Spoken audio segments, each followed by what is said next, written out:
నీలాంజన సమాభాసం రవిపుత్రం యమాగ్రజం ఛాయామార్తాండ సంభూతం తం నమామి శనేశ్వరం. ఓం శ్రీ జగద్గురవే నమః. జగద్గురువైనటువంటి శనీశ్వర మహారాజుకి జై. మనకి శని జయంతి ఈరోజు. శని జయంతి అంటే ఎప్పుడు వస్తుందంటే వైశాఖ మాసం శుక్ల కృష్ణపక్షం అమావాస్య తిథి రోజున వస్తుంది. కాబట్టి ఈ రోజు శనివారం అవడం కూడా చాలా విశేషమైనటువంటి రోజు. శనివారంతో కూడినటువంటి శని జయంతి రావడం చాలా అదృష్టంగా భక్తులంతా కూడా భావించాలి. అయితే 30 సంవత్సరాలకి ఒక్కసారి ఈ శని జయంతి వస్తుంది. తన సొంత రాశి అయినటువంటి కుంభ రాశిలోకి మరి ఈ యొక్క శని ఉన్నప్పుడు ఈ యొక్క శని జయంతిని మనం జరుపుకుంటాం. కాబట్టి ఈ శని అంటే కర్మకి, ఆ తర్వాత ఈ యొక్క డిసిప్లిన్కి, క్రమశిక్షణకి మారుపేరు అన్నమాట. ఆయన్ని కర్మ ఫలదాత అంటాము. అలాగే కర్మ కారకుడు అంటాము. కర్మకి కారకుడు అయినా మళ్ళీ ధర్మానికి కూడా ప్రతీక అనమాట.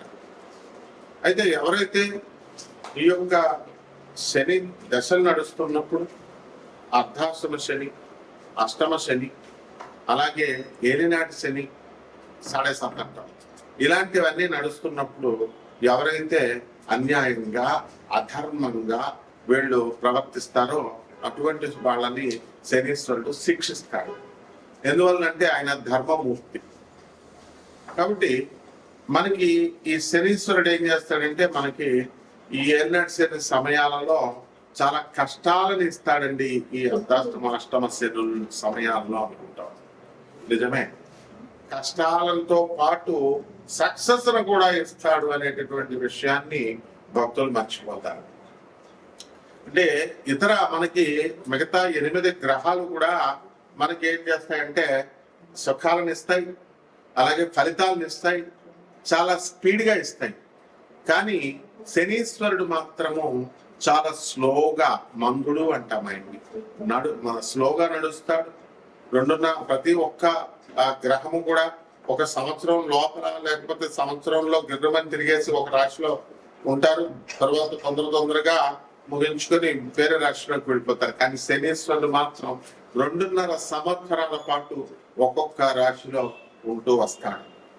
కాబట్టి అతని యొక్క సహజ నైజం ఏమిటంటే ఆలస్యంగా ఇచ్చినప్పటికీ కూడా అద్భుతమైనటువంటి ఫలితాలను ఇస్తాడు.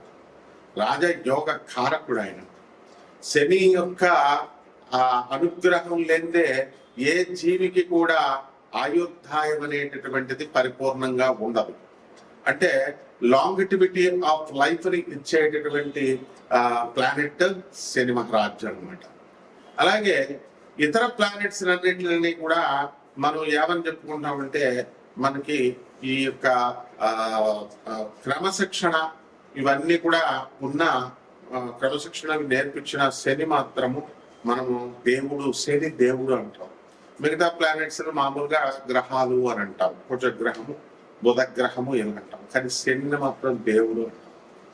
ఈ యొక్క శని తన మాతృభక్తి చాలా ఎక్కువ. ఛాయాదేవ తన తల్లి అయినటువంటి ఛాయాదేవ పట్ల. ఆ విధంగా ఎవరికైతే శని బ్రహ్మాండంగా ఉంటుందో, ఉచ్చ స్థితిగతుల్లో ఉంటాడో శని, మన తులారాశి, వృషభ రాశి లాంటి స్థానాల్లో, మకరం, కుంభం లాంటి స్వక్షేత్రాలను ఇలా ఉన్నప్పుడు ఆ యొక్క జీవికి తను మాతృభక్తిని కలిగిస్తాడు. అంటే తల్లి వల్ల లాభాలను కలిగిస్తాడు. తల్లి వల్ల ఈ అబ్బాయి, ఈ జాతకుడు వృద్ధి చెందేలాగా తల్లి సలహాలను పట్టుకొని ఉంటాడనమాట. అంటే ఎవరైతే తల్లిని అవమానిస్తారో అటువంటి వాళ్ళని శని నిర్దాక్షిణ్యంగా, నిర్దయగా శిక్షిస్తాడు. తన సొంత తండ్రి అయినటువంటి సూర్య భగవానునే ఆయన నిర్దాక్షిణ్యంగా శిక్షించాడు. తన తల్లి ఛాయాదేవిని వదిలేశాడు. కాబట్టి ఇలా మరి శని జయంతి రోజులు మనం ఏం చేయాలండి అంటే ఆ రోజున తెల్లవారుజామునే నిద్ర లేవాలి, సూర్యుడు రాకముందే. ఆ తర్వాత తలంటు స్నానం చేసి నల్లని వస్త్రాలను ధరిస్తాము. అలాగే చక్కగా ఇంట్లోనే అందరికీ కూడా చాలా మందికి తెలియదు ఏంటంటే, శని జయంతి లేదా శని అభిషేకం అని అనగానే గుళ్ళకు పరిగెత్తుతారు. ఇది మానేసేయండి ఫస్ట్. నవగ్రహ ఆరాధన ఇంట్లో కూడా చేసుకోవచ్చు, శనీశ్వర ఆరాధన. అది నార్త్ ఇండియాని చూసి మనం నేర్చుకోవాలి.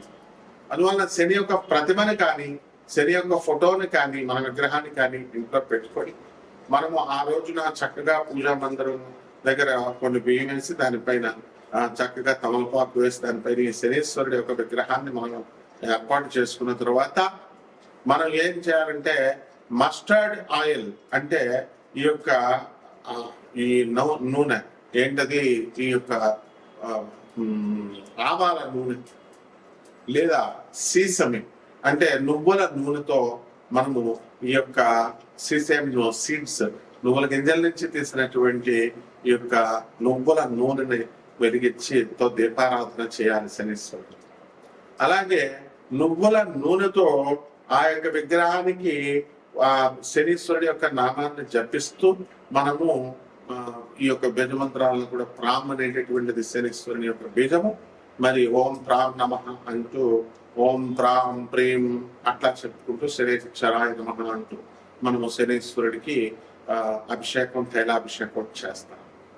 అలాగే ఈ రోజున వికలాంగులకి, పేదవారికి, సాధువులకి, తర్వాత ఈ యొక్క అనాథలకి కనుక దాన ధర్మాలు ఎవరైతే చేసుకుంటారో శని జయంతి రోజున, ఆ రోజున విపరీతమైనటువంటి పుణ్య ఫలము ఈ చేసినటువంటి వాళ్ళకు వస్తుంది. మిగతా రోజుల్లో చేసేది వేరు, శని జయంతి రోజున చేసేటటువంటిది చాలా అద్భుతమైనటువంటి ఫలితాలను ఇస్తుంది అన్నమాట.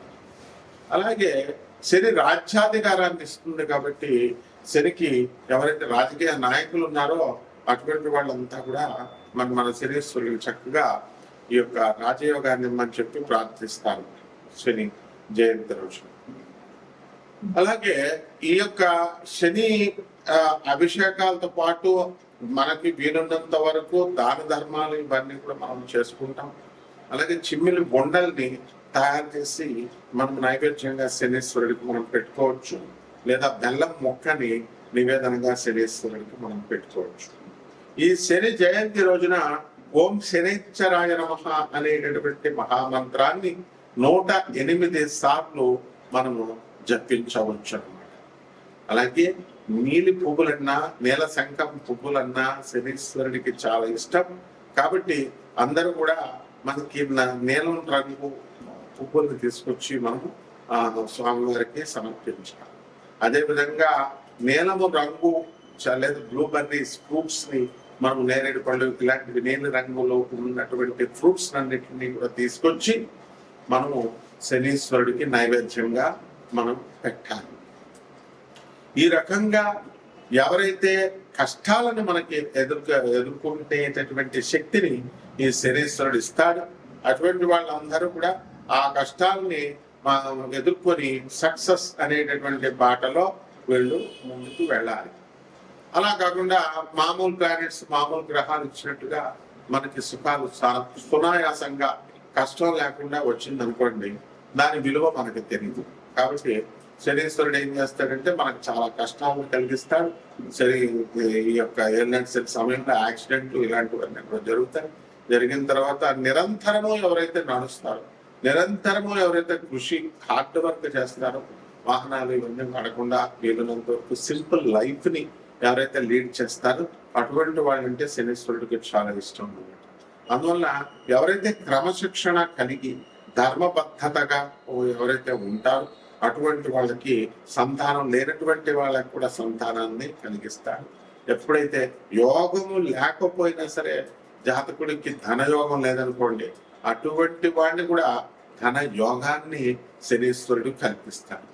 అలాగే 6వ ఇంట్లో శని కనుక ఉన్నట్లయితే లాంగిటివిటీ ఆఫ్ లైఫ్ పెరుగుతుంది అని చెప్పి శాస్త్రం చెప్తుంది. అదేవిధంగా రోగాలు అనేటటువంటివి చాలా మందికి అనేక రకమైనటువంటి రోగాలు వస్తాయి. సాధారణంగా డెర్మటాలజీలో మనకి చర్మ సంబంధమైనటువంటి ఈ యొక్క డెర్మటాలజికల్ డిజార్డర్స్ అనేటటువంటివి వస్తాయి. ఆ విధంగా చర్మ వ్యాధులతో పాటు హ్యూమన్ ప్యాపిలోమా వైరస్ హెచ్పివి వ్యాధులు కూడా మనకి ఈ యొక్క శని ప్రభావం వల్ల వస్తుంది. అలాగే పిసిఓడి ప్రాబ్లమ్స్, ఈ హార్మోన్స్ ఇంబ్యాలెన్స్ వల్ల వచ్చేటటువంటి ఈ వ్యాధులన్నీ కూడా క్యాన్సర్ కి దారి తీస్తాయి, ఈ హెచ్పివి వైరస్ కూడా. అందువల్ల వాటినన్నింటినీ కూడా ఈ యొక్క శనీశ్వరుడు నిరోధిస్తాడు.